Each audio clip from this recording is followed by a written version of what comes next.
Nous vous proposons d'écouter dans un instant une rencontre avec Pierre Bruno, psychanalyste et membre de l'association Le Paris de Lacan, lors de sa venue à la librairie Ombre Blanche vendredi 20 janvier 2023, autour de la parution de son livre La réalité, essai de psychanalyse aux éditions RS.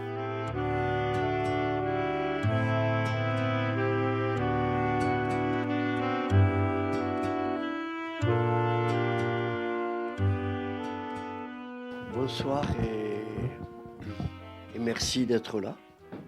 Mais en regardant les têtes, je me demandais s'il y avait quelqu'un qui ne connaissait pas déjà Pierre Bruno. Alors au moins par ses publications, puisque avant de pratiquer la psychanalyse à Paris, où il a été enseignant au département de Paris 8 entre 89 et 99, il a d'abord reçu ses analysants à Toulouse. Et il a introduit, il faut dire, l'orientation lacanienne à l'université, y créant à côté de ses enseignements une équipe de recherche, un service dit de la découverte freudienne. Ça fait du bien de repasser tout ça. Et il a contribué grandement à l'implantation et au paysage de la psychanalyse à Toulouse et dans la région. Bon. Pas tout seul, comme tu disais, mais... Bon.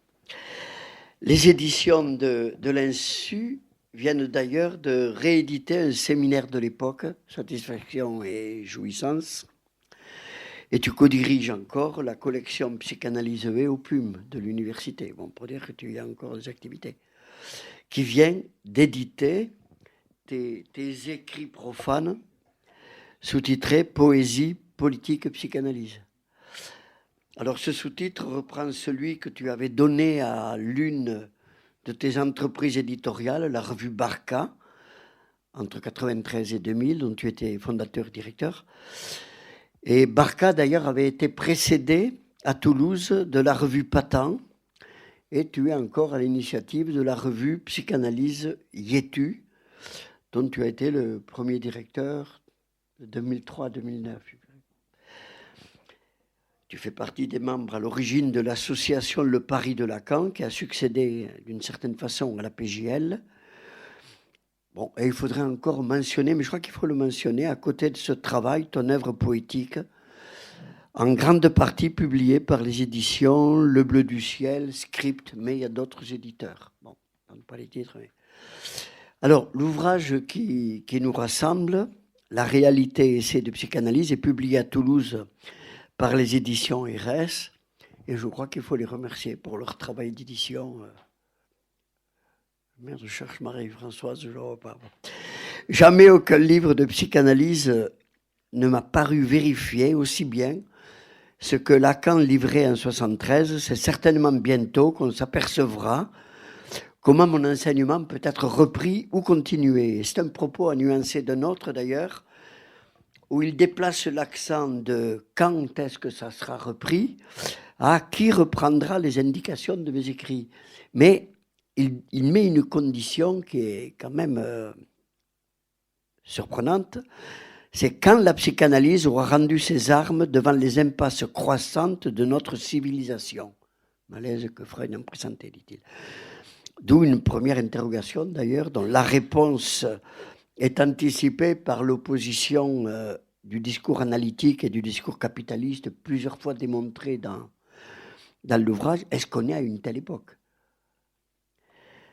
Alors, j'use de ce détour pour rendre hommage au travail de Pierre, s'entériger à une sorte d'autre de l'autre là qui contreviendrait à ce que tu nous offres. Tu n'es pas le lecteur qui démontrerait et rendrait compréhensible le sans-faille de Lacan, puisque tu nous portes, au contraire, aux limites de Lacan, là, je ne sais pas si on peut dire ça, mais où repérer sa castration à lui nous le rend mieux lisible.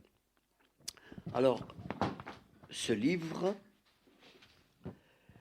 m'est apparu à terme, merci, comme une passe par écrit.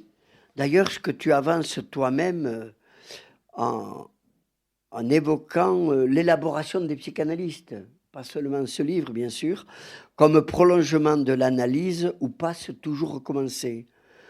Mais c'est moins la position de passeur qui serait dévolue aujourd'hui à Fabienne et à moi, mais je crois à tout lecteur, qui est à souligner que ce que tu appelles l'insémination du social par une politique de la passe. Ça, c'est vraiment une remarque qui me frappe. Est-ce que c'est un aspect, là, de la dite politique d'insémination du social par la passe? Alors, plutôt que de tenter une présentation d'un ouvrage très concis, malgré ses plus de 400 pages, je crois que ça ne supporte pas le résumé. Je mentionne le point de départ, la question de départ, mais je lis presque ce que tu as écrit, puisque tu te proposes de résoudre, enfin, sinon de résoudre, du moins de traiter ce qu'il en est de la réalité, complexe aussi bien chez Freud que chez Lacan, puisque d'une part, Freud désigne sous le même terme la réalité matérielle et la réalité psychique, jusqu'à construire à partir de cette distinction deux topiques. Ça, c'est Freud.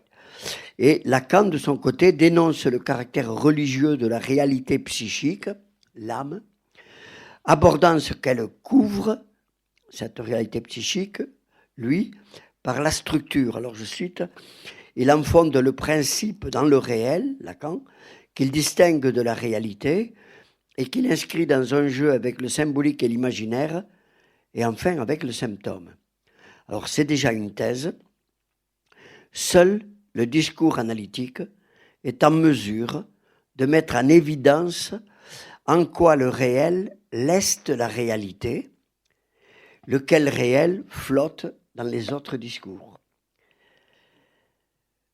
J'ajoute ce que Pierre Bruno marque d'emblée, que la psychanalyse n'étant pas une ontologie, la réalité ne s'oppose pas au néant. Elle est même sans néant. Je te cite, elle ne s'oppose à rien, bien que ce quelque chose qui la compose ne soit pas tout.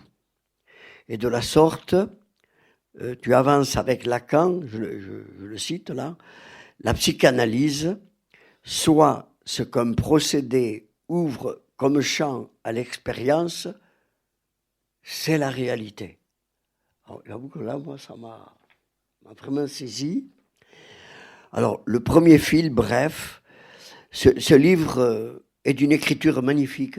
Bon, ça, c'est... Alors, on connaît bien sûr tes qualités d'écriture, notamment au travers de ta poésie. C'est pas sans lien, mais c'est pas ce que je vise par magnifique. Tu poursuis par écrit la traque systématique de ce qui ne cesse pas de ne pas s'écrire jusqu'à ce qui cesse de s'écrire, comme tu le complètes à la fin, et qui contraint à des inventions propres pour le cerner. Alors si l'on se souvient que Lacan solidarisait déjà le style à l'homme à qui l'on s'adresse pour affirmer que c'est l'objet, ben, il me semble que si Freud a eu le prix Goethe, ce n'est pas seulement en raison de sa maîtrise de la langue allemande, il y allait de sa propre confrontation éthique avec le réel, en suivant la piste de l'objet insaisissable, et c'est de cette confrontation dont s'invente la psychanalyse, en même temps que la langue propre à chacun pour s'en expliquer. Comme ça que je saisis cette question du style.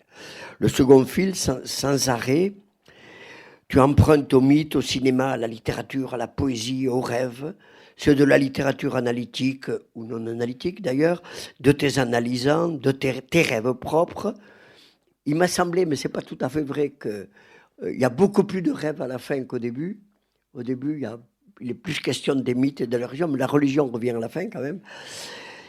Et il me semble, que il y a ce balancement au fil de la lecture, mais sans doute parce que le mythe tente de donner forme à la structure, ce qui ne s'aperçoit que si l'on extrait cette structure. Et c'est ici qu'il convient de situer l'énigme de la réalité entre structure et mythe. Enfin, c'est comme ça que j'ai essayé d'attraper la chose. Alors le troisième fil, même si tu privilégies quelques textes de Lacan, tu parcours grosso modo l'ensemble des séminaires et des articles, et de ces articles, et de la sorte, le fil de l'enseignement de Lacan se tresse avec celui des mythes et des œuvres de la culture, en même temps qu'il apparaît qu'ils se coltinent tous le même trou, on pourrait dire dans le savoir, mais sans la différence qui permet de les distinguer. Alors se lève alors une objection que chacun aurait pu se faire. Est-ce que Lacan a toujours raison, finalement? Bon. Est-ce qu'il saurait par avance? Alors non, certes, mais il participe de notre réalité, de sorte que ce serait amputer celle-ci et peut-être la rendre impensable, comme on en a parfois le témoignage autour de nous, que de ne pas se laisser enseigner par Lacan en rompant le fil de son enseignement, qui est un autre enjeu, me semble-t-il, de cette insémination par la passe. Alors, dernier point, dernière remarque pour introduire ça. Tu extrais à chaque fois la façon dont mythes, religions, théologiens, mystiques, poètes traitent les questions que chaque sujet doit se coltiner et qui semblent préparer en quelque sorte l'avènement de la psychanalyse. Mais c'est bien plus que préparer cet avènement si la psychanalyse est la réalité.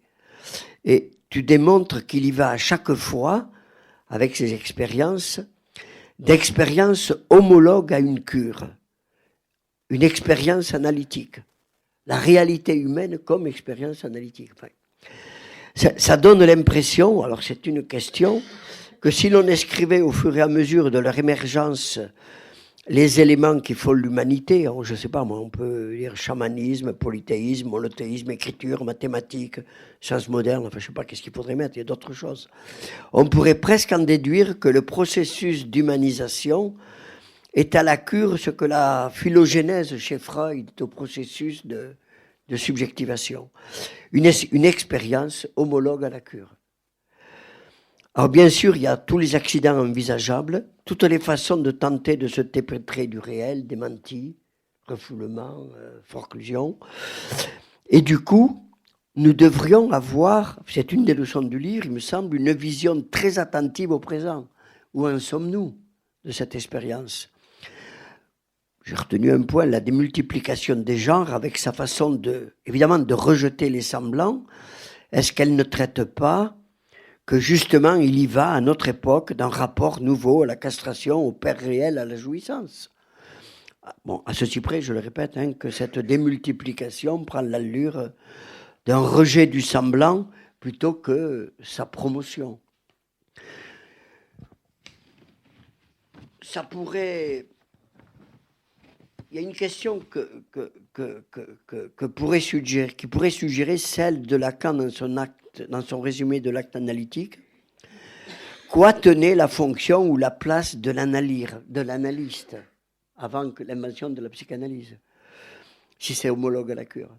Quelle interprétation accompagnait chacun? Alors, je ne sais pas si c'est une réponse à ça, mais tu fais une place conséquente à ce que tu finis par qualifier toi-même de symptôme, c'est le recours au poète. La poésie a une place qui du coup donne à ton œuvre poétique, je ne sais pas, enfin ça mérite une attention particulière et c'est pas un à côté de ce travail sur la psychanalyse. Est-ce qu'il n'y a pas là l'indication d'une fonction politique même de la psychanalyse? Bon, c'est une question. Enfin, est-ce que si la psychanalyse a été inventée, c'est parce que cette expérience humaine a cessé d'être homologue à la psychanalyse? Je reprends la question du début. C'est la réalité entre naissance et futur indécidable, on pourrait dire. Est-ce qu'elle s'est rétrécie aujourd'hui, je ne sais pas moi, avec aussi bien avec la forclusion de la castration par le discours capitaliste qu'avec le cumul des crises en cours? Est-ce que la fin de cette homologie de l'expérience humaine et de l'expérience analytique, ça poserait pas une question de survie pour le sujet, autrement plus grave que la question posée par l'avenir de nos retraites? Bon, je passe la parole à Fabienne.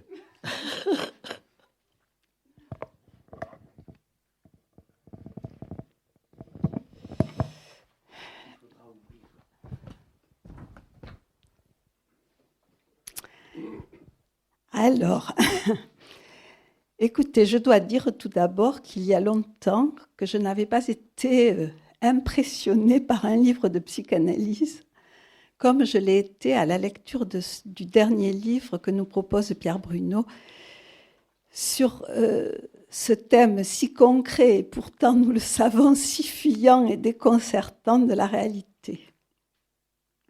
J'ai été frappée, comme Marie-Jean, par le soin que l'auteur a mis à son écriture elle-même et le choix extrêmement précis de chaque mot qui m'a, je dois dire, procuré un véritable plaisir de lecture.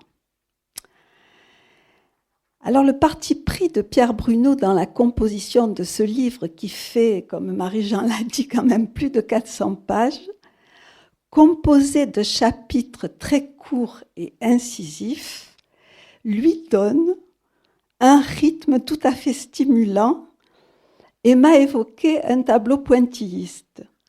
Plus on avance dans la lecture du livre, et plus les contours de son propos se dessinent avec une précision étonnante. Son propos, donc, aussi simple et nu dans son énonciation, la réalité, que complexe dans son appréhension, ne souffre pourtant, me semble-t-il, de la part de l'auteur aucune esquive. Pierre Bruno prend comme boussole, me semble-t-il, cette thèse hardie et radicale que Jacques Lacan, dans l'incipit de son article de la psychanalyse dans ses rapports avec la réalité, soit l'équivalence, comme vient de nous le dire Marie-Jean, l'équivalence entre une psychanalyse en tant qu'expérience et la réalité, à savoir sans exception tout ce qui s'y passe. La réalité, du coup, ne peut plus se dégager d'une réflexion philosophique aussi pointue soit-elle, mais de l'expérience de parole qui doit atteindre au dire qu'est une expérience psychanalytique qui touche au corps.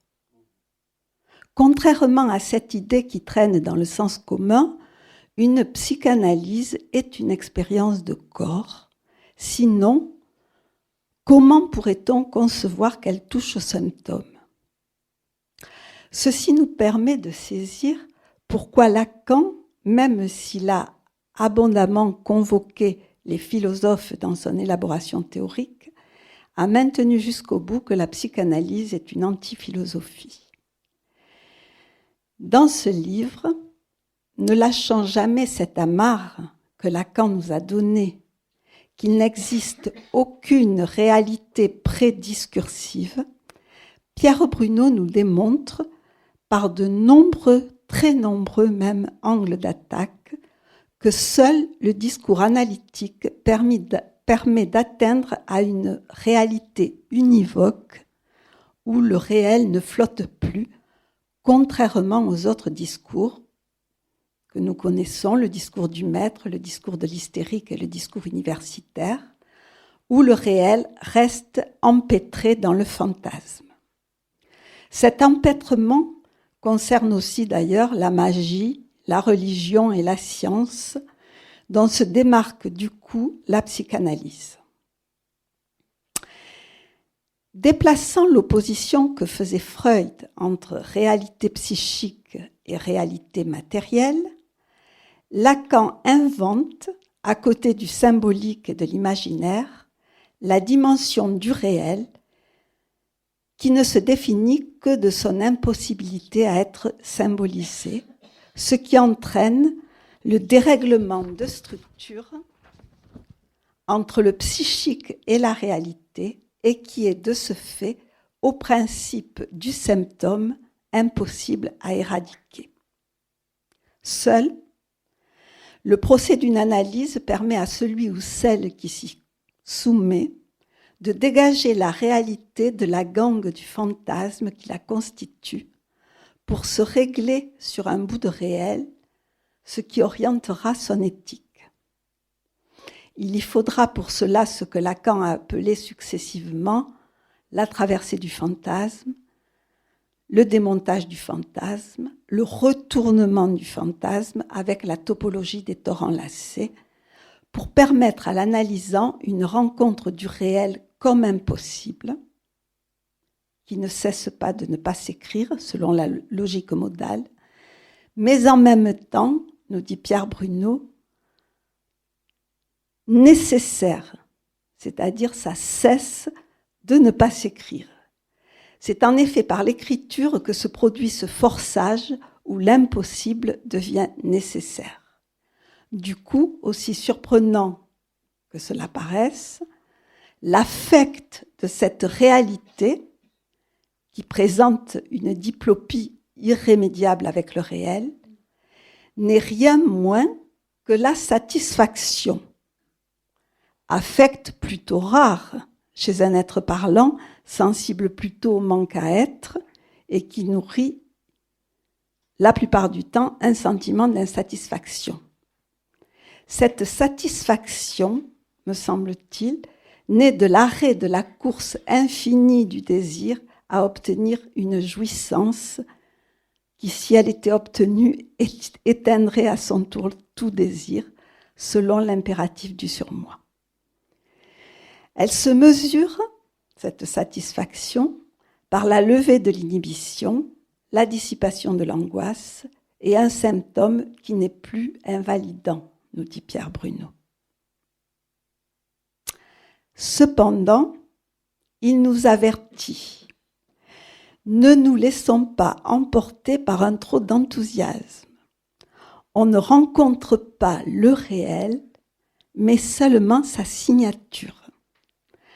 Un noyau qui, dans l'autre, en tant que terre-plein nettoyé de la jouissance, résiste justement à ce nettoyage. Je le cite, « Rien de la réalité ne saurait se présenter comme épuré absolument du fantasme. » Autant dire que la fin d'une psychanalyse n'est pas suspendue à une castration toute qui ferait loi, mais justement à l'impossibilité de la loi de légiférer sur tout de la jouissance. Si la pensée commune a cette pente à opposer rêve et réalité, ce n'est pas le cas de notre auteur, qui nous a déjà initiés dans son livre « Qu'est-ce que rêver ?» à opposer plutôt rêve et fantasme, désir et vœu. Cette thèse lui permet de renverser l'idée que défend Freud dans l'interprétation du rêve, lui qui récuse toute égalité entre réalité matérielle et réalité psychique, en proposant cette thèse qui consiste à tenir la réalité psychique à condition qu'elle soit interprétée comme comportant une valeur vérité à laquelle la réalité dite effective ne peut pas prétendre. La richesse et la complexité de ce livre ne m'a pas donné la possibilité de vous en restituer ne serait-ce que la trame, mais je voudrais m'arrêter sur deux de ces qualités qui m'ont particulièrement touchée. C'est, à mon sens, un livre exigeant et courageux, qui sont deux qualités qui me sont chères. Elle se révèle dans ce que l'auteur appelle le pourquoi de cette entreprise. Alors je le cite pour éviter la paraphrase. « Donner corps, non à la poursuite de ma propre analyse, mais pour extraire de ce que j'en ai appris le second dire qui me permettrait d'atteindre l'univoque de la réalité avec la satisfaction d'habiter un littoral épuré des écueils de mon passé. Cela n'est ni anodin ni subalterne. Il n'y a d'analyste qu'à ce que son savoir soit, de part en part, le produit de sa propre analyse et le work in progress de passe induite par un inachèvement structural. » Alors nous en avons parlé avec Marie-Jean et sommes tombés d'accord pour considérer ton livre, Pierre, comme une passe écrite. D'autant plus que tu nous fais la confidence que durant les 2 années qui ont présidé à son écriture, il n'y a pas une nuit où tu n'as pas rêvé plutôt 5 fois qu'une, dis-tu. Tu nous en livres d'ailleurs 6 de ces rêves que tu as retenus parmi ces innombrables rêves dans un des derniers chapitres du livre. Il me semble que cette entreprise est suffisamment probante pour couper définitivement court à cette critique rebattue qui consiste à séparer la théorie de la pratique en psychanalyse. Il est vrai que si Lacan a inventé la passe comme une expérience de parole, un second tour du dire hors transfert à son analyste par rapport au dire dans la cure, il avait émis la question, dans la fin de son enseignement, d'une passe par écrit, et il aimait à dire à ses élèves et au public de son séminaire qu'il n'arrêtait pas de refaire la passe. Alors, parmi les si nombreuses thèses que tu nous proposes dans ce livre, j'en ai choisi 2 que tu déploies, à mon sens, avec une particulière minutie et qui me sont apparues très lumineuses malgré leur grande complexité. Alors, ces 2 thèses, c'est d'abord cette épineuse et très ancienne question de l'un.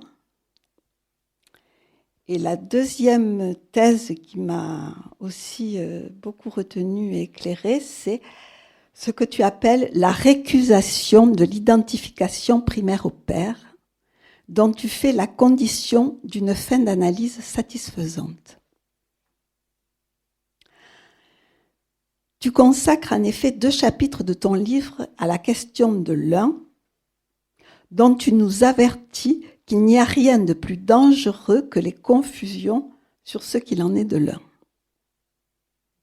Alors tu nous proposes une promenade de 1970 à 1973 qui nous fait parcourir 4 textes majeurs de Lacan: Radiophonie, Littérature, L'étourdi, Télévision, et qui se termine par les 2 séminaires que Lacan a menés en parallèle de 71 à 72, ou pire, et le savoir du psychanalyste.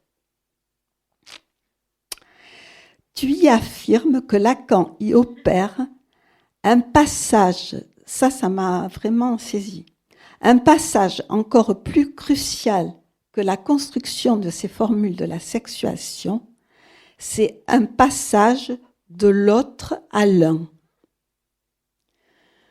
qui te paraît être l'intime d'un témoignage de passe auquel Lacan, dis-tu, fait explicitement référence. Alors j'aimerais que tu nous dises où, parce que c'est quelque chose qui m'avait complètement échappé, qu'il ait pu dire ça. Mais voilà, ça m'a beaucoup retenu. Donc tu nous mènes, je ne vais pas évidemment faire le résumé de ces 2 chapitres, il faut vraiment que vous les lisiez attentivement. Je vous en juste dire quelques mots. Tu nous mènes pas à pas sur cette distinction entre l'unaire, auquel nous étions rompus depuis Freud, qui est le 1 du trait unaire et le 1 de la répétition, et le 1 de la différence aussi, contrairement au 1 unifiant de l'éros. Donc, cette distinction entre l'unaire et l'unien, qui est ce 1 tout seul pour lequel Lacan invente le néologisme du verbe unier, et qu'il nomme de cette expression énigmatique, qu'il est un peu moins depuis que j'ai lu ton livre, Yadelin. Le statut de ce 1 ne peut se concevoir sans la théorie des ensembles, où l'ensemble vide doit être compté comme 1 à côté de l'ensemble à un élément. Il y a donc une bifidité de l'un. Le premier un relève de l'unaire, le second de l'unier, comme le un dont il s'agit dans le S1. Et c'est ce qui m'a permis de comprendre comment Lacan pouvait abandonner à un moment donné ce qui avait été quand même sa formule phare quant au signifiant. Le signifiant représente le sujet pour un signifiant indice 2. Je n'avais jamais compris pourquoi il abandonnait ça, et il me semble, tu me le confirmeras, que c'est ce dégagement de ce un comme un tout seul, de l'unien, qui fait qu'il abandonne cette première théorie. Ce un tout seul, donc, je le répète, n'est pas le un de la répétition qui est le nom du zéro, et donc le un des nombres entiers naturels, mais le un en plus qui intervient dans le comptage des sous-ensembles. Ce qui m'a beaucoup intéressé, que j'aimerais que tu développes un peu, c'est le fait que tu mettes en relation ce un tout seul avec la question du dire. Ou plus exactement, le qu'on dise, repris de la phrase de l'étourdi, qu'on dise, comme fait, reste oublié derrière ce qui se dit dans ce qui s'entend.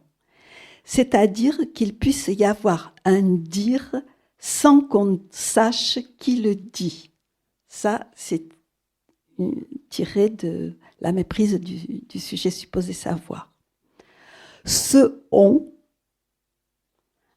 alors c'est comme ça que je l'ai compris, ce on, finalement, vide le sujet de l'inconscient qui fait la supposition du sujet supposé savoir, support du transfert. Tu proposes l'idée d'un sujet vide sans élément ou une voix aphone. Est-ce donc, ça c'est une question, est-ce cela que Lacan appelle le un-dire dont nous a parlé Nicolas Guérin à la journée de Marseille? Ensuite, tu corrèles aussi ce un tout seul au X qui dit que non à la fonction phallique. Pourrais-tu reprendre ce qui te fait affirmer que le dire que non a le même statut que le qu'on dise? Parce que là, je ne suis pas tout à fait sûre d'avoir saisi. Enfin, tu déploies d'une façon lumineuse, à mon sens, ce qui conditionne une fin d'analyse et que tu nommes donc, je l'ai annoncé, la récusation de l'identification primaire au père. Il n'a pas été si évident pour moi de saisir cette formule, tant j'étais empêtrée de la notion que nous avons tous depuis longtemps, de la chute des identifications idéales à laquelle nous étions rompus depuis longtemps. Ici, il me semblait difficile d'imaginer cette récusation en maintenant à l'esprit la reformalisation de Lacan de cette identification primaire au père comme incorporation du corps du symbolique. Je me demandais, il me semblait que cette opération était irréversible en quelque sorte. Donc voilà. Ton développement précis de cette récusation m'a éclairé, parce que m'a déplacé de cela, dans cette définition précise que tu en donnes. Dessaisir le nom du père de son statut d'autre de l'autre. La possibilité de ce dessaisissement a pour préalable le retournement du fantasme et la chute de l'objet petit a.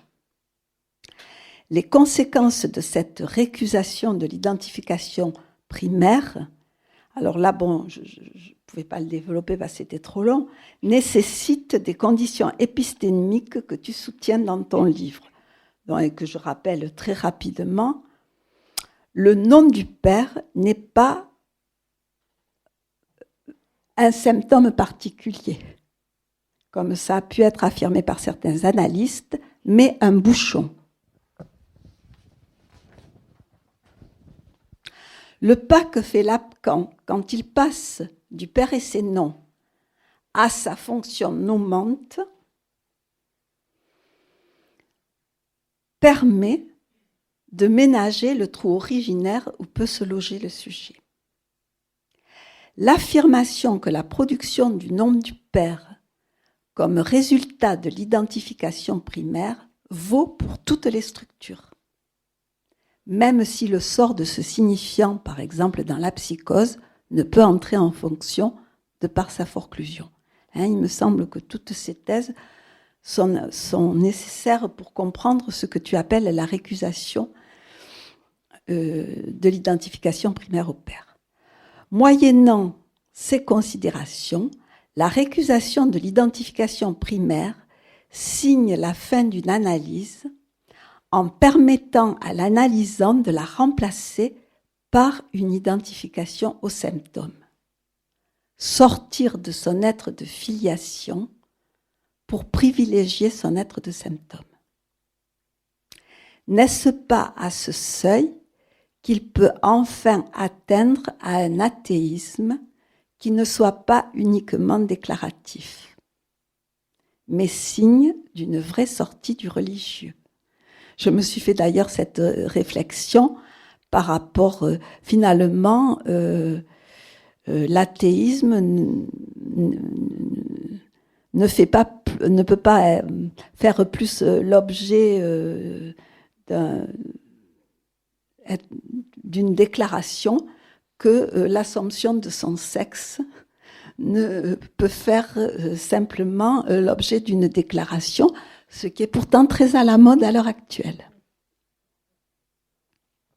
Voilà, alors j'ai une conscience aiguë que ma présentation de ce livre ne rend pas compte de sa richesse, du nombre impressionnant de ses références littéraires, philosophiques, artistiques et poétiques, ainsi que de l'impossible recension des thèses que tu y avances, mais que tu as eu la bonne idée d'isoler par une typographie en italique, ce qui aide beaucoup le lecteur. Eh bien, il ne vous reste donc plus que la solution de lire et relire le livre de Pierre Bruno. Évidemment, comment remercier à la hauteur de ce qui vient d'être dit, Marie-Jean et Fabienne, qui sont, je pense, parmi les premiers lecteurs, étant donné que ce livre de 420 pages suppose, pour sa lecture, un travail qui, évidemment, n'est pas le même que celui de l'écriture, mais quelquefois, je suis tenté, en tout cas en ce qui me concerne, de me dire que j'ai plus de mal à lire qu'à écrire. Et donc, je suis toujours un peu impressionné par la capacité de saisir dans un livre donné,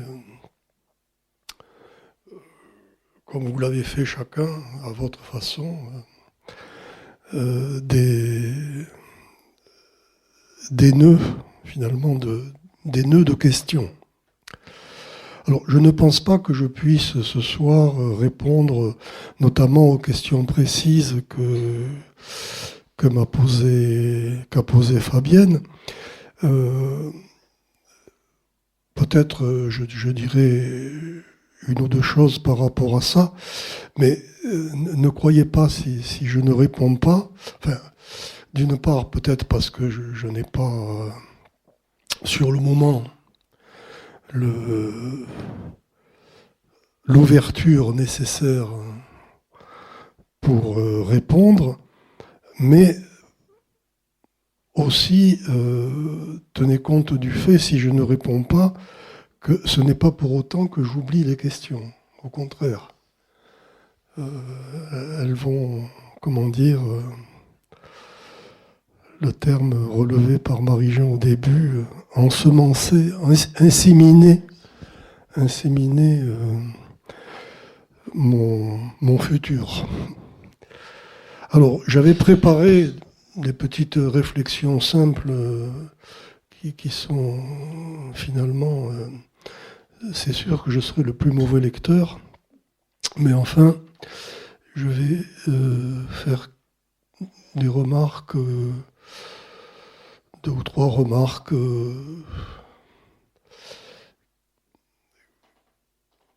pour essayer de saisir finalement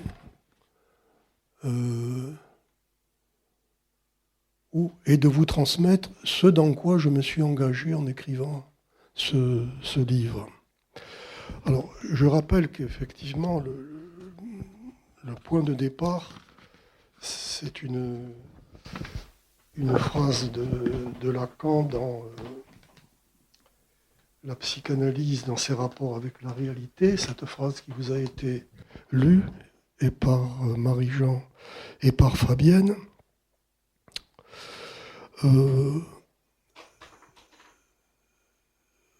Je crois que c'est dans cet article, on trouve... Alors, d'une part, il y a cette affirmation de départ qui me paraît ne pas pouvoir être démentie par quiconque à l'expérience de ce qu'est une analyse. Je me souviens d'un témoignage de Passe à l'ECF qui m'avait frappé à la fois par son côté qui pouvait paraître foutraque, je dirais, mais qui en même temps m'avait fait réfléchir d'une analysante qui, au sortir de sa séance, est accompagnée par son analyste, et son analyste trébuche et se casse la figure. Et l'analysante en question, enfin la passante en question, commente dans sa passe en disant « c'est là que j'ai acté la chute du sujet supposé savoir ». Alors, ça se discute et ça peut faire sourire, mais ce qui reste à retenir de cette séquence, c'est quand même le fait qu'effectivement, une chute comme celle-ci fait partie de la réalité, et donc c'est ce que la psychanalyse offre comme champ à l'expérience. Bon. Alors dans cet article, par ailleurs, j'en parle un petit peu parce que ça a été vraiment le point de départ de ce livre. Il insiste sur la réalité, sur la distinction entre réel et réalité. Bon, je vais pas... Et il définit la réalité. Il donne il donne déjà 2 définitions de la réalité qui ne sont pas si faciles à encaisser, si j'ose dire. La première, la réalité, c'est ce sur quoi on se cogne. Bon, en tout cas, on a une idée de ce que c'est. Ce sur quoi on se cogne. Et la deuxième définition, qui est un peu plus savante, et qui est peut-être peut laisser plus perplexe, la réalité, dit-il, est commandée par le fantasme, et je le cite, entend que le sujet s'y réalise dans sa division même. Alors, on voit là qu'il y a une question qui m'a poursuivi jusqu'au bout. C'est-à-dire, est-ce qu'on peut considérer que jusqu'au terme de son enseignement, les 2 ou 3 derniers séminaires, Lacan a avalisé cette définition, c'est-à-dire la réalité toujours commandée par le fantasme? Oui, on peut répondre en tout cas qu'on trouve dans, par exemple, Ainsi que c'est, ou même le moment de conclure, on trouve des formules qui sont à peu près homologues à celles-ci. Et donc, ça nous interroge finalement sur ce qu'est le fantasme. Je sais qu'il y a un collectif, Dimitri vient de me l'apprendre, qui va se mettre au travail pour justement passer en revue, en quelque sorte, tout ce que Lacan a pu dire sur le fantasme après Freud. Mais on voit bien que dans cette définition initiale que je vous ai citée, il y a quelque chose qui paraît quand même absolument décisif, c'est que c'est dans le fantasme que le sujet se réalise dans sa division. Et à partir de là, on ne peut plus considérer le fantasme comme étant quelque chose dont, on va se débarrasser de tout ça à la fin d'une analyse. Bon, alors voilà, j'attire votre attention sur ce point. Alors un deuxième petit point que je n'ai pas traité dans ce livre, mais qui est quand même un point de départ, insu si vous voulez, je m'en suis rendu compte après coup, c'est, je m'en suis rendu compte en lisant un livre qui vient d'être publié par les éditions de l'Insu, sur une femme qui a été un objet d'observation pendant plusieurs années par Pierre Janet. Et on trouve le compte-rendu de cette observation dans de l'angoisse à l'extase, ou de l'angoisse à l'extase. Donc l'auteur, Claude Baquet, explique un peu ce qu'était cette femme. Et ce qui est intéressant... Alors, pour vous donner un petit exemple, il voulait... Alors, cette femme prétendait, d'une part, qu'elle marchait sur la pointe des pieds parce que bientôt elle allait s'envoler pour rejoindre Dieu,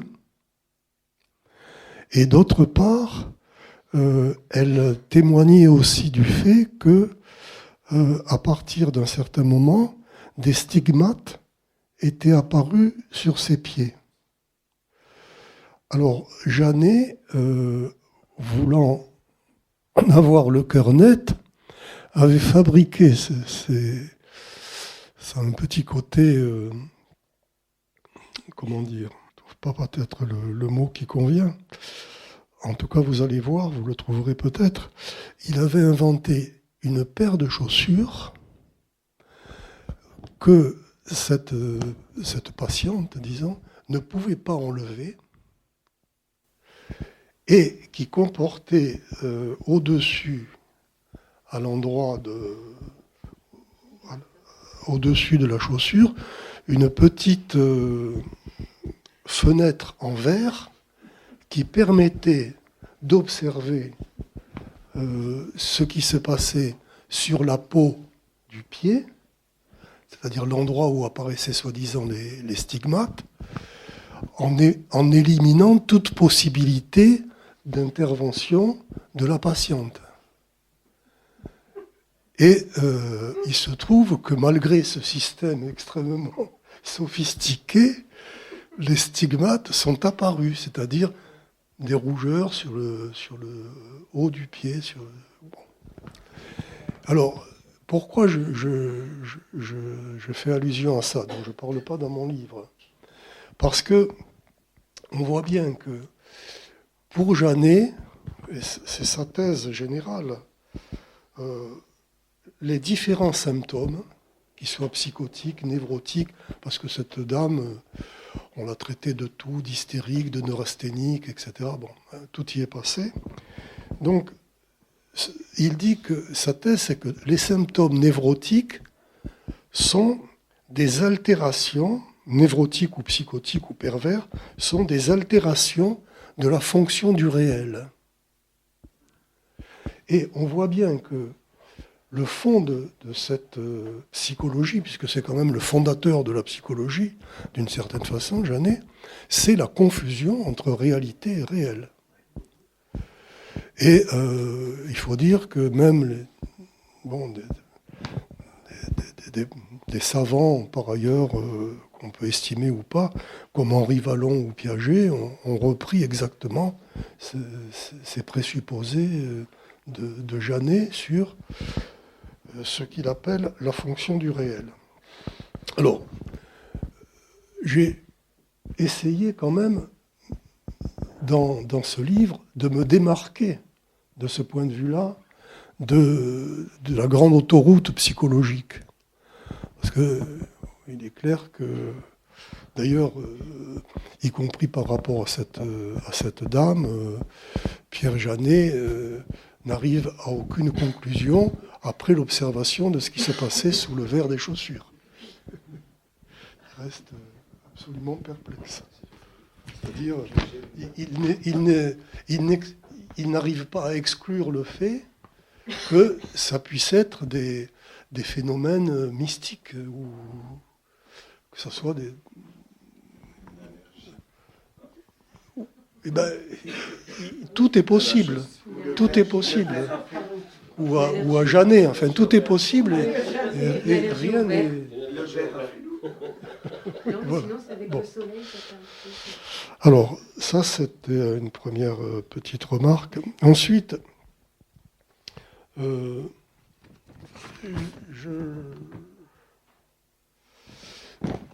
le dis un peu dans le 4e de couverture,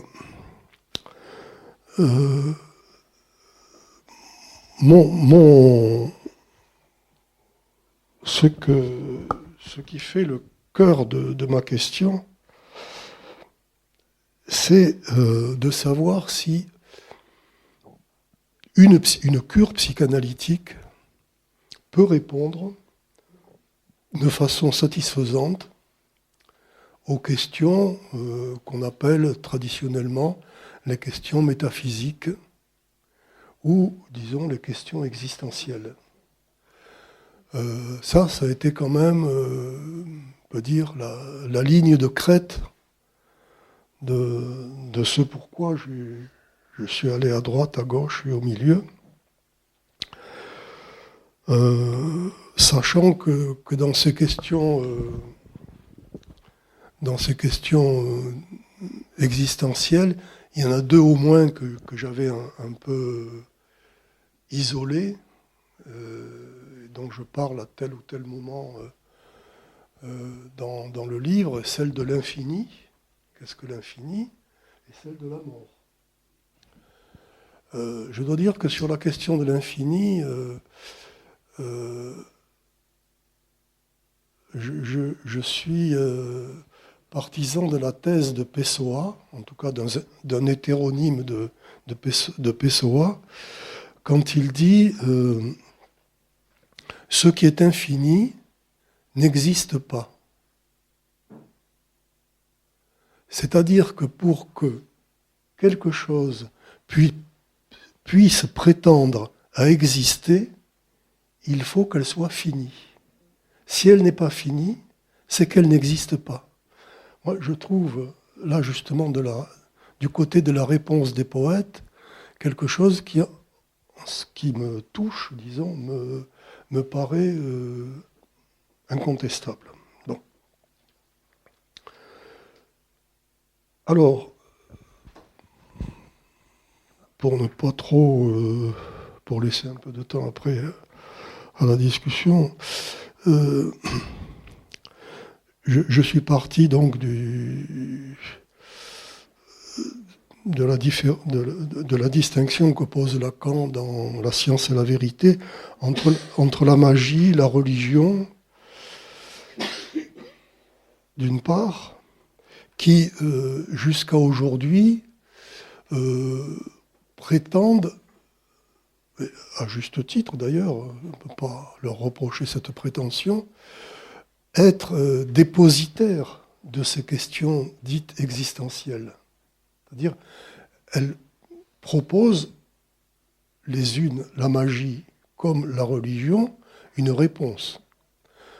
Ce qui m'a frappé d'ailleurs récemment en regardant des mythologies avant le monothéisme, c'est que ce qu'apporte le monothéisme dans cette histoire, c'est le fait que, contrairement à ce qui se passe dans les cosmogonies de caractère magique, dans le monothéisme, Dieu est en amont de tout.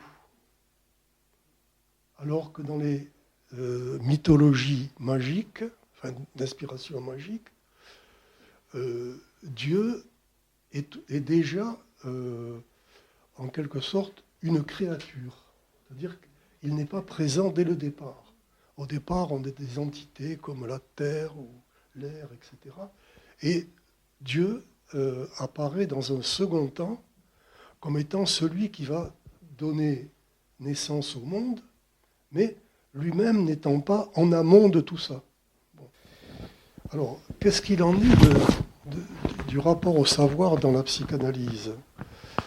Alors, on peut partir de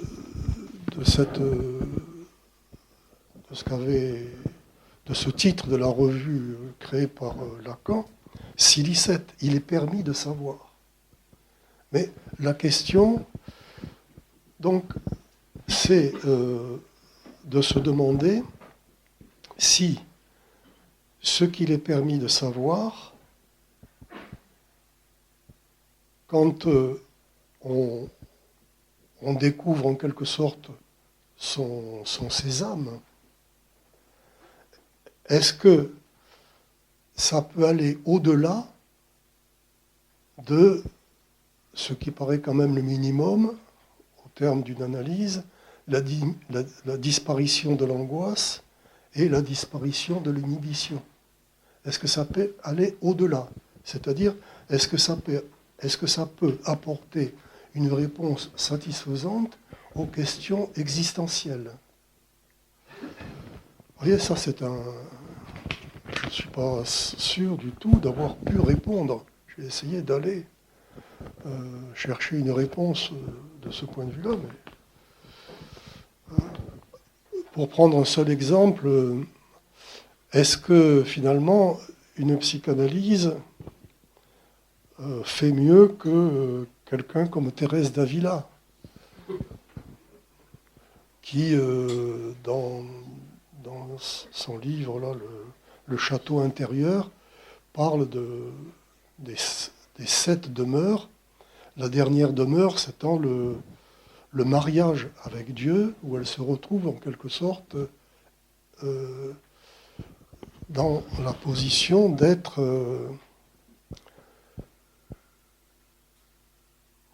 l'égal de Dieu. Est-ce que à la fin d'une psychanalyse, alors je pourrais citer ce que j'en parle un peu longuement à un moment donné, là, avec ces histoires de papillons, vous savez, c'est passionnant, Thérèse d'Avila. Mais quand même, la question de fond qui reste pas forcément, à laquelle pas forcément j'ai trouvé de réponse, est-ce qu'il y a dans la cure psychanalytique, dans la fin de la cure psychanalytique, l'accès à une demeure aussi satisfaisante que celle que semble trouver Thérèse d'Avila, mais une demeure qui ne requierrait pas la croyance en Dieu. Alors là, ça n'a pas été relevé ni par Marie-Jean, ni par Fabienne, mais j'ai consacré une partie non négligeable à Leibniz, aux deux L, Leibniz et Lacan. Il ne fait pas partie de la grande autoroute philosophique. Il est considéré comme un grand philosophe, mais un petit peu, tout d'un coup, un petit peu bizarre, d'une certaine façon. Alors, ce qui me paraît une invention de génie chez Leibniz, c'est l'idée de monade. Parce qu'il considère que l'existant, pour prendre ce terme générique, est constitué par des monades qui vont depuis le caillou ou le grain de sable jusqu'à Dieu, en passant par les animaux, les hommes, etc. etc. Bon. Donc il y a une...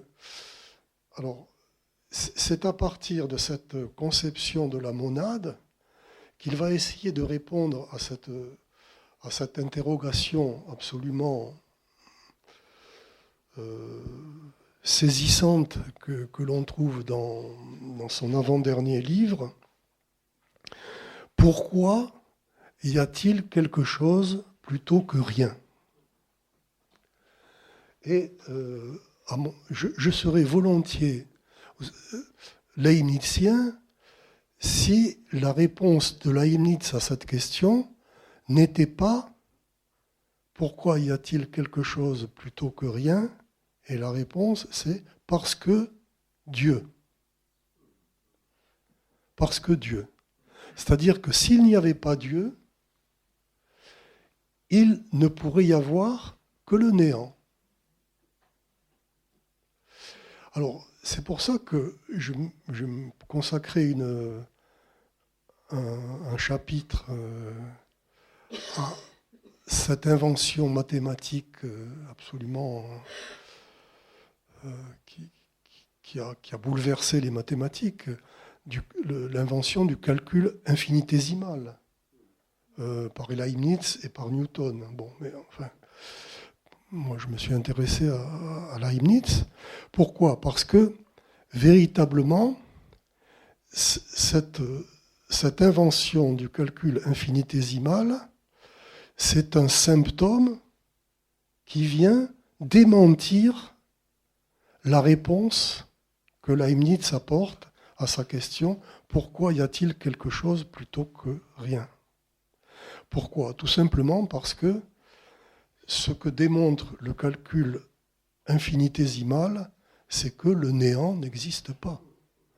On n'a affaire qu'à de l'infiniment, infiniment, infiniment petit, mais le néant. C'est pour ça d'ailleurs qu'en couverture du livre, j'ai choisi une photo du tournage du film de Jack Arnold, qui est inspiré d'ailleurs d'un roman de science-fiction de Madsen, qui est L'homme qui rétrécit, puisqu'à la fin du film, il a bu, le thème du film, c'est qu'il a bu une drogue qui fait rapetir, c'est ça, oui. Rapetisser, oui. Et à la fin, il se retrouve plus petit qu'une fourmi, et il voit arriver une fourmi qui est aussi grosse pour lui que pour nous un éléphant. Et au lieu de à ce moment-là, bon, il essaye de se planquer, bien sûr, mais il a surtout un cri, le néant n'existe pas. C'est-à-dire, il devient de plus en plus petit, mais il est toujours quelque chose. Moi, j'ai trouvé ça absolument génial. C'est un peu la thèse du livre, finalement, j'allais dire, du film. Voilà. Et puis le dernier point que j'aborde, évidemment, c'est la question de la critique que Lacan fait à Freud sur la réalité psychique. Parce que bon, pour Freud, il y a la réalité qu'il appelle la réalité matérielle. Bon. Et puis la réalité psychique, c'est-à-dire ce qui est en quelque sorte transformés par les formations de l'inconscient, pour aller vite. Et alors, ce que dit Lacan, c'est que cette réalité psychique, telle que la présente Freud, c'est en fait une réalité religieuse. Pourquoi dit-il ça ? Il le dit en rappelant que cette réalité psychique, Freud, enfin en rappelant, disons, il interprète finalement Freud là-dessus, en disant que la réalité psychique, Freud ne peut la concevoir qu'au niveau de la nomination, c'est-à-dire de quelque chose qui va au-delà du symbolique. Puisque le symbolique, il est clair que le symbolique ne permet pas la parole. Pour qu'on puisse penser, c'est un langage, mais pour qu'on puisse penser le fait de la parole, il faut qu'il y ait la nomination. Ça, c'est la thèse de Lacan, mais c'est aussi ce qu'on trouve d'une certaine façon chez Freud. En tout cas, c'est comme ça que Lacan interprète la façon dont Freud pose la réalité psychique, en parlant justement du quatrième rond, tel qu'il crédite Freud finalement de l'avoir non pas articulé, mais en tout cas en avoir eu l'intuition.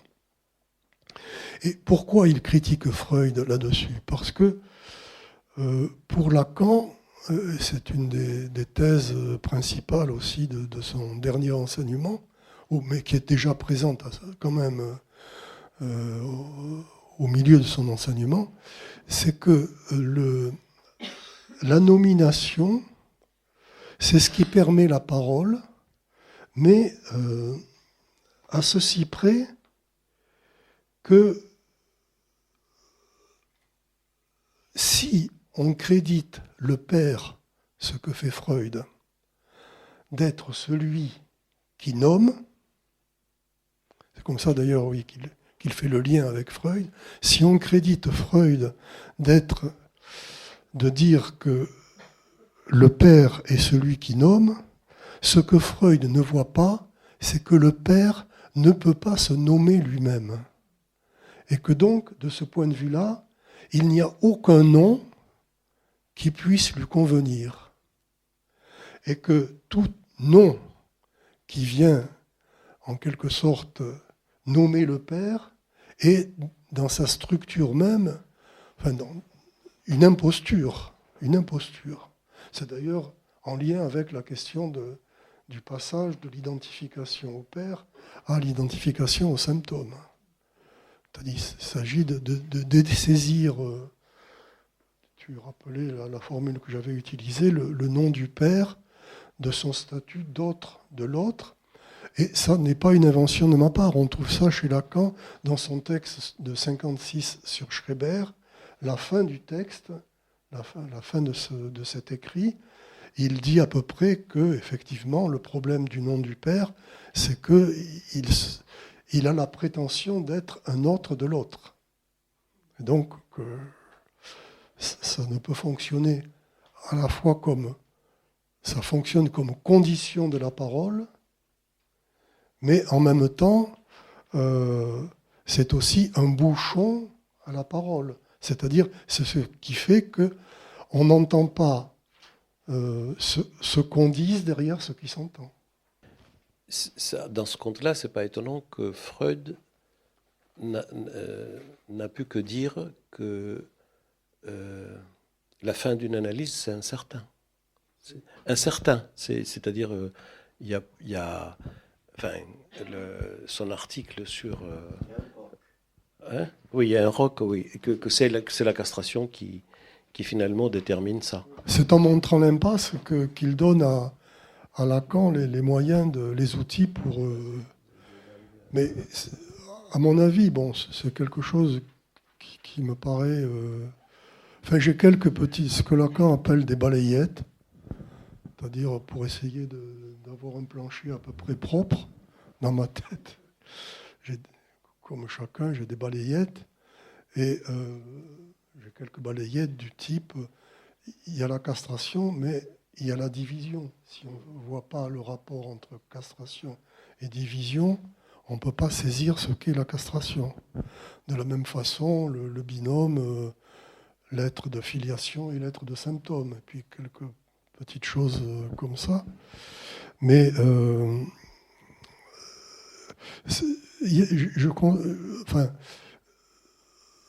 ta question me donne l'occasion de parler d'un chapitre que j'ai intitulé Moïse dans les sables.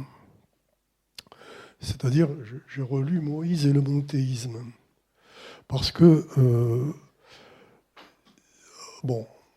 je crois qu'on pourra être d'accord sur le fait que si Freud invente deux Moïse, un Moïse égyptien et un Moïse juif, c'est justement pour essayer de marquer, en ce qui le concerne, un point de non-judéité.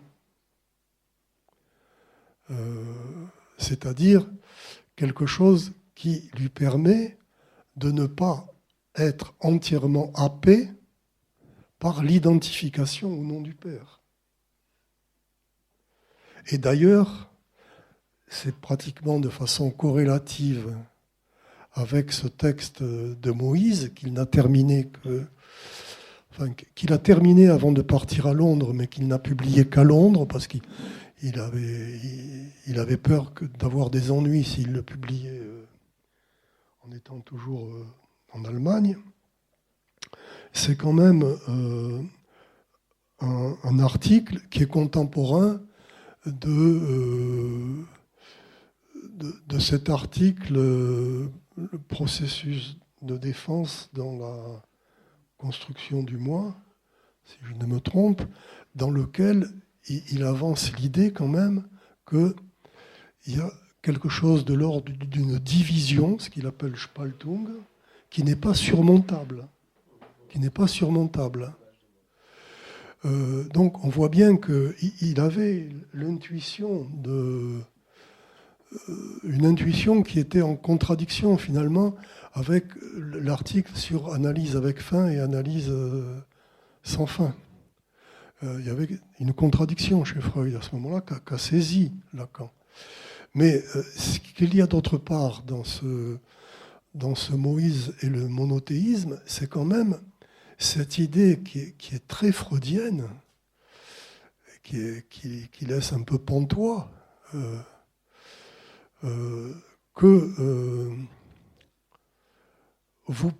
chacun de vous pourrait, en cherchant à construire son arbre généalogique, arriver à savoir quel est son... Plus que son... Oui, quel est son Moïse, quel est finalement son premier père, je dirais comme ça, son premier père. C'est une idée complètement délirante, il faut bien dire. Mais on voit bien que c'est en s'affrontant à cette idée complètement délirante qu'il arrive justement, Freud, à contredire un peu ce qu'il dit par ailleurs sur l'impasse en fin d'analyse. Et d'ailleurs, j'analyse aussi un rêve qui est un rêve de Freud, le fameux rêve non vixit. L'analyse que j'en fais, elle ne s'aligne pas sur l'analyse qu'en fait Freud, sur l'interprétation qu'en fait Freud. J'y vois plutôt non vixit, je l'attribue à... c'est-à-dire, il n'a pas vécu. Il n'a pas vécu. Ce non vixit, je l'attribue au rêveur lui-même. C'est-à-dire, il n'a pas vécu, ce qui correspond très exactement à ce que Lacan a pointé avec le méfunaille, c'est-à-dire plutôt ne pas être né, ne pas être né. Pourquoi ? Parce que il y a dans la fin d'analyse un moment justement où le fait même de son existence est mis en cause, quelquefois dans des accès d'angoisse d'ailleurs, ou souvent, ou de dépersonnalisation, qui ne signent pas du tout la psychose, qui peuvent avoir des effets peut-être un peu plus dévastateurs quand il s'agit de psychose, mais en tout cas on trouve ça aussi dans la névrose. Et je trouve que ce rêve non-vixite de Freud, c'est un témoignage du point jusqu'où il est arrivé dans son analyse, en dehors du fait qu'il n'a pas, à mon avis, été en mesure de l'interpréter jusqu'au bout. Bon. Voilà. Merci Pierre Bruno. Je voulais qu'on revienne sur cette récusation du Père primordial, qui m'interpelle évidemment. Récusation du Père primordial. Pour revenir à la nomination, savoir si Dieu peut se nommer lui-même, c'est la grande histoire de la théologie. La réponse est la Trinité. Dans la religion, évidemment. Mais plus précisément, je voulais vous demander si vous pensez à récusation du Père primordial ou récusation du nom du Père. Je ne suis pas sûr que ce soit la même chose. Parce que le nom du Père, c'est du côté de la nomination. L'identification au Père primordial serait, comme le disait Fabienne, plutôt, me semble-t-il, du côté de ce que l'on appelle l'incorporation du symbolique. C'est peut-être pas exactement la même chose. C'est pas la même chose, mais je pense pas avoir dit que c'était la même chose. Simplement, quand Lacan parle de l'identification primaire, il en dit très exactement, je vais le citer de mémoire, mais je crois que là, ma mémoire est juste, qu'elle produit le nom du Père. Elle produit le nom du Père, cette identification primaire. C'est-à-dire qu'il ne peut pas y avoir d'identification qui puisse se passer de la nomination du Père. C'est ça la thèse de Lacan. Donc, après, parler de Père primordial, je vois pas très bien comment en parler, sinon en imaginant toutes les figures qu'on peut lui attribuer, mais qui ne rentrent pas dans le cadre de la psychanalyse, à mon avis, qui ne rentrent pas dans le cadre de la psychanalyse, parce que c'est très précis dans le cadre de la psychanalyse, l'identification primaire, et ça c'est vrai aussi pour Freud, c'est une identification qui passe par la nomination du Père. Il ne peut pas y avoir d'identification primaire sans la production d'un nom du Père. Et donc, une fois que cette identification primaire a eu lieu et que le nom du Père est produit, avec Fabienne, on avait d'ailleurs discuté de la question de savoir quel était le statut du nom du Père dans la psychose. Et notre conclusion, c'était que dans la psychose, le nom du Père existe, mais le problème, c'est que la signification phallique de cette nomination n'a pas lieu. Bon. C'est ça que Lacan appelle la forclusion du nom du Père, à différencier de la forclusion de la castration, par exemple, de ce point de vue. Mais ça reste quand même l'identification primaire, ça reste une identification par le biais de la nomination du Père. Sinon, ça n'a pas de sens. Donc à partir de là, la question est de savoir, dans la mesure où le nom du Père est à la fois quelque chose de nécessaire, sinon on ne parle pas. Sinon on ne peut pas parler, ou bien on parle, avec des morceaux de langage, mais qui ne sont pas de la parole. Donc, pour pouvoir s'aparoler, en quelque sorte, il faut qu'il y ait cette identification primaire. Mais en même temps, il y a l'autre face de ce même processus, qui est que ça fonctionne comme un bouchon par rapport notamment à la possibilité de savoir le fameux qu'on dise derrière ce qui s'entend. C'est-à-dire ce qui fait la racine inconsciente du symptôme. Voilà. Merci, d'accord. Je ne sais pas si ça vous éclaire par rapport à votre question. Hein. Oui. Alors, ma question porte sur la pratique en général dans n'importe quel domaine, en particulier sur l'utilisation inévitable de la troisième personne du singulier, c'est-à-dire la pensée référente. Un praticien peut très bien se contenter de la pensée référente, en particulier à la pensée de son époque ou de son temps.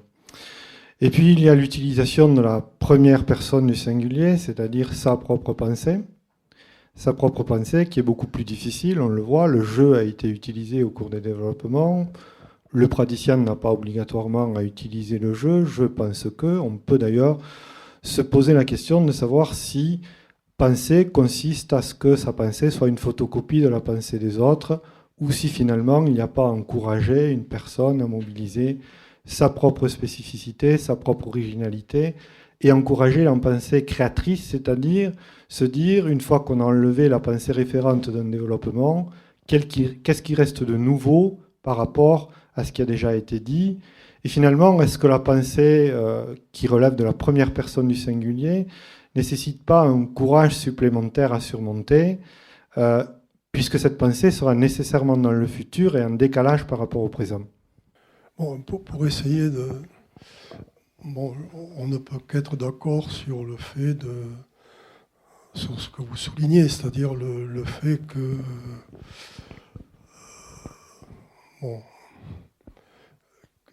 on s'engage d'une certaine façon dès lors qu'on dit « je ». D'une façon... quand on parle de soi à la troisième personne, c'est déjà un autre... c'est une autre configuration où quand on parle... là, je crois que vous faisiez allusion, par exemple, à la pratique médicale, où le patient est toujours à la troisième personne, il fait ceci, il fait cela, etc. Et ça pourrait barrer le jeu. Mais le problème, mais dans la psychanalyse, vos remarques sont plutôt des remarques, concernant les mœurs en général. Mais dans la psychanalyse, la seule question qui importe, c'est à quel moment, et est-ce que c'est concevable, que le jeu puisse disparaître. Y compris, qu'est-ce que c'est que le jeu de l'inconscient ? Qu'est-ce que c'est que le sujet de l'inconscient ?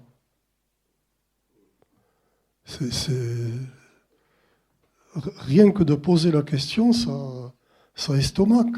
Parce que on voit bien que c'est difficile de dire le sujet de l'inconscient, c'est le jeu. Et la question fondamentale que se pose la psychanalyse, c'est plutôt que se passe-t-il quand, j'évoquais les épisodes de dépersonnalisation, le jeu disparaît. C'est-à-dire que celui qui parle n'est plus en mesure de séparer, comme c'est la condition de toute perspective, y compris en peinture, le plan sujet et le plan figure. C'est-à-dire le plan figure vient se coller contre le plan sujet, et du coup, le jeu lui-même perd tout repère. Parce qu'il ne peut se repérer que par rapport au plan figure, le jeu. Donc, ça, on a affaire, j'en parle dans Satisfaction et Jouissance, en reprenant les analyses de Lacan dans l'objet de la psychanalyse, mais on voit bien quand même que c'est comme si tout d'un coup, les 4 points cardinaux n'existaient plus. C'est-à-dire, voilà. Et ça, cette expérience de dépersonnalisation, c'est une expérience où l'angoisse est envahissante, mais qu'il faut prendre au sérieux, parce qu'elle permet, à contrario, de savoir ce qu'il en est quand on dit je, d'accord, mais bon. Ça peut avoir tellement de valeur quand on dit je. Oui, j'aurais souhaité avoir un éclaircissement par rapport à la question de l'infini qui a été évoquée à propos de Leibniz. J'ai cru comprendre que dans le livre, il y avait une sorte de ligne de crête où la psychanalyse faisait exploration de la métaphysique.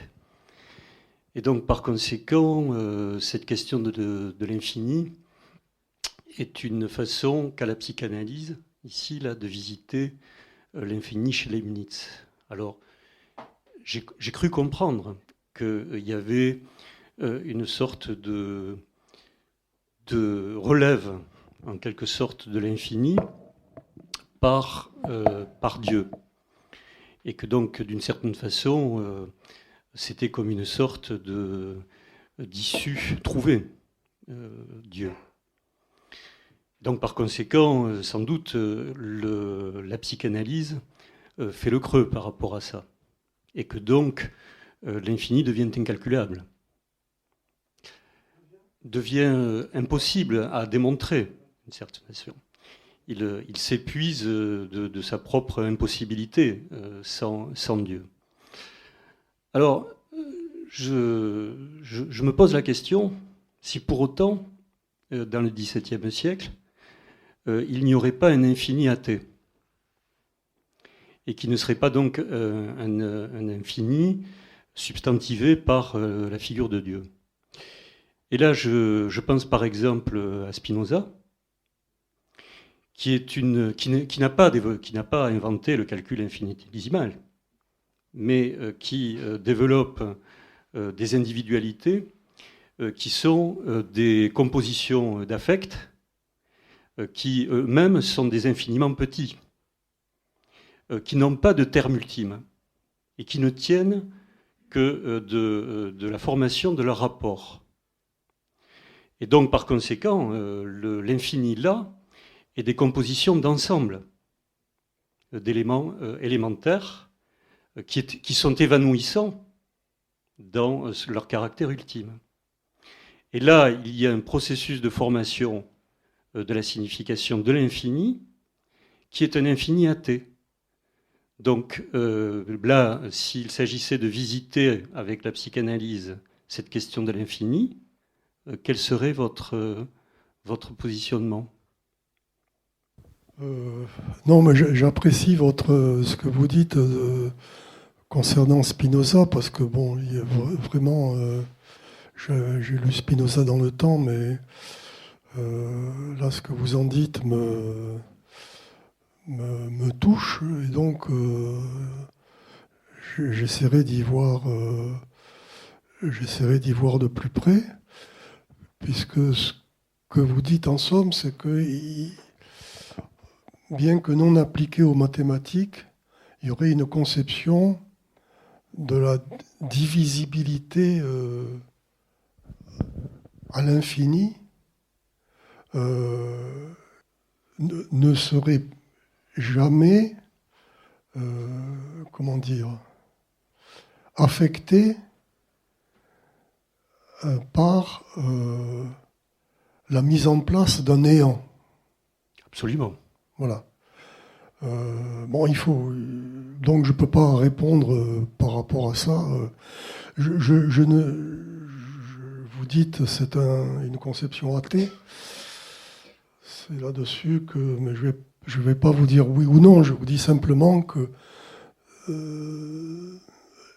je suis pas certain que on puisse qualifier d'athée la position de Spinoza. Mais bon, c'est encore...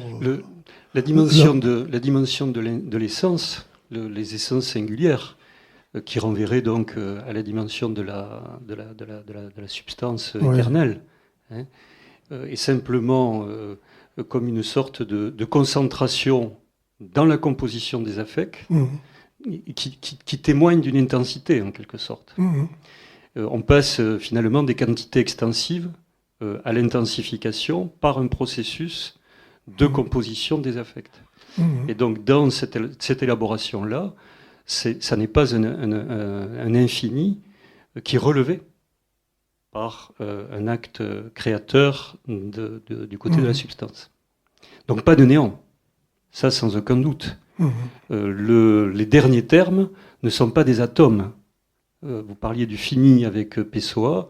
L'atoïsme, c'était une façon de calculer effectivement l'infini par un terme, par celui des atomes. Mais là, les derniers termes sont évanouissants, puisque c'est effectivement une sorte de calcul infinitésimal. Bon, mais merci pour votre réflexion. Oui, non, c'est juste une question qui est peut-être beaucoup plus basique et au terre à terre. Mais quand vous avez parlé de la question que vous avez posée, c'est est-ce qu'une cure peut répondre aux questions existentielles, c'est-à-dire à la question de l'infini, à la question de la mort, entre autres. Et oui, parce que justement, entre autres. Et en même temps, j'ai eu le sentiment que vous le mettiez en corrélation avec la levée de l'angoisse et l'inhibition. Bon. C'est-à-dire qu'on pourrait dire si une cure peut répondre infini d'une certaine manière à la question de l'infini et de la mort, il y a forcément une levée de l'angoisse ou de l'inhibition, ou inversement. Mais en même temps, je mets par rapport à ça, vous avez dit à un moment donné, je suis d'accord avec ça, c'est que l'infini n'existe pas.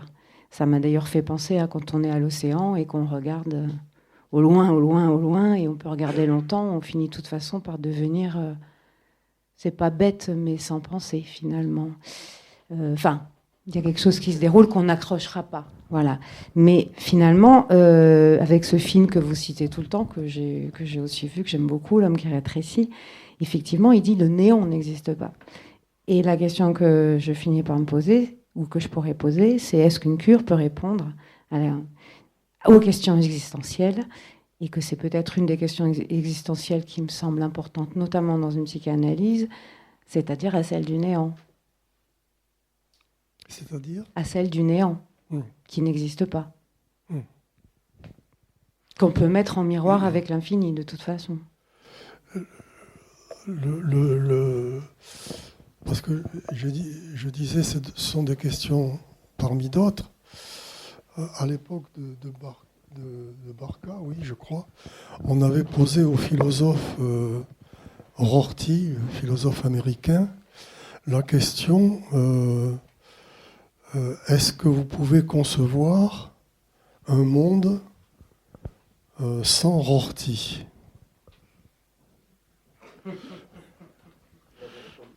Il avait répondu. Je ne sais plus exactement d'ailleurs ce qu'il avait répondu. Comment ? Oui, en tout cas, il avait répondu, mais je ne sais plus ce qu'il avait répondu. Mais c'était assez fin, certainement. Mais cette question, elle peut s'entendre de deux façons. Elle peut s'entendre, mais de deux façons qui sont vraiment tout à fait dissymétriques. C'est-à-dire, est-ce que... Je crois qu'il l'a entendu, Rorty, et peut-être parce qu'on l'avait formulé en suggérant cette lecture, comme étant la question quelle sera, quand vous serez mort, est-ce que vous pouvez concevoir ce que sera le monde sans vous ? Mais le sans vous étant lié, étant le résultat de la mort de Rorty. C'était quand même suggéré, je pense, dans la question. Mais l'autre question qui est tout à fait dissymétrique et qui est beaucoup plus finalement capitale, c'est est-ce que vous pouvez concevoir un monde dans lequel vous ne seriez pas né? Parce que là, alors, vous voyez, peut-être y compris par rapport à la question de Spinoza, je ne suis pas sûr qu'on puisse trouver chez Spinoza cette attention à la disparité des deux questions. C'est-à-dire, et je crois que la question véritablement telle qu'elle est apparue avec l'enseignement de Lacan, mais qui était déjà potentiellement présente chez Freud, c'est la question, est-ce qu'il est possible de concevoir un monde dans lequel je ne serais pas né? Parce que là, on a affaire à une question...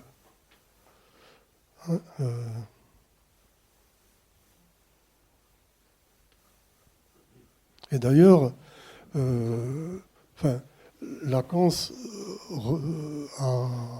si je ne me trompe, a extrait le Méphunaï de Sophocle, non, je pense. Le plutôt ne pas être né, ça se présente comme un vœu. Mais on voit bien que, puisqu'il y a vœu, il est né. C'est ça qui fait le tranchant de cette question. Bon, voilà.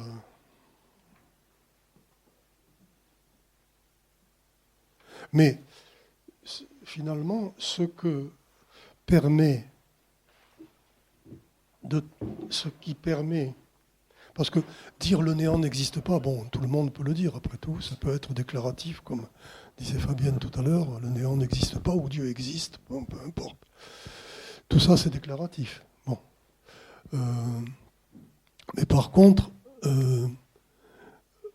quand on aborde la question du Méphunaï, c'est-à-dire plutôt ne pas être né, mais c'est un vœu qui suppose qu'il y ait un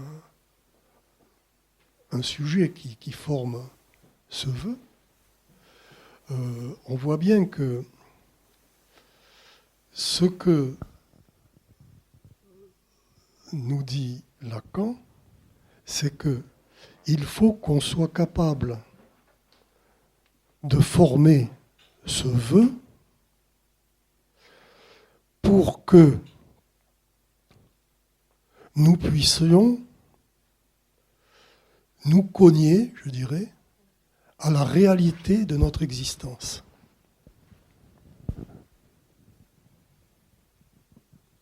Parce que de ne pas être né, non. Nous sommes tous nés, c'est bon, qu'est-ce que vous voulez faire? Mais par contre, arriver à accomplir ce vœu du plutôt ne pas être né, c'est quand même la condition pour qu'on puisse, à travers la traversée de ce vœu, nous cogner à la réalité, je ne dis pas le réel, là, la réalité de notre existence. À savoir que je suis là et voilà. Bon, ben écoutez, je suis là et vous êtes là.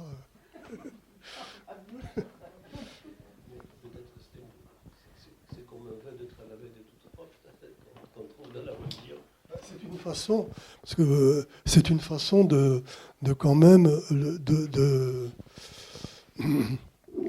d'en finir avec le crime parental. Parce que quand même, que nous soyons nés, c'est le résultat d'un crime parental. Parce que nous n'avons pas demandé. Non, ça c'est clair.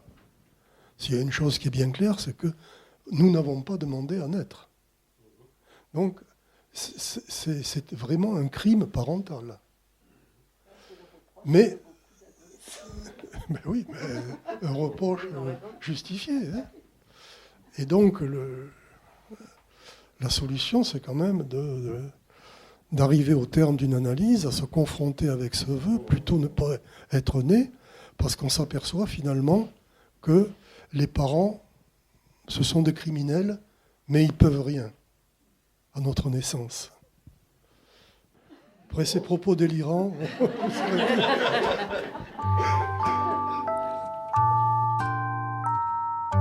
L'ouvrage de Pierre Bruno, La réalité, essai de psychanalyse, est publié aux éditions RS. Pierre Bruno est aussi l'auteur aux éditions RS de Lacan, passeur de Marx, de Une psychanalyse du rébut au rebut, ou encore de Qu'est-ce que rêver ? Vous avez pu écouter une rencontre enregistrée à la librairie Ombre Blanche vendredi 20 janvier 2023, réalisée et mise en onde par Radio Radio.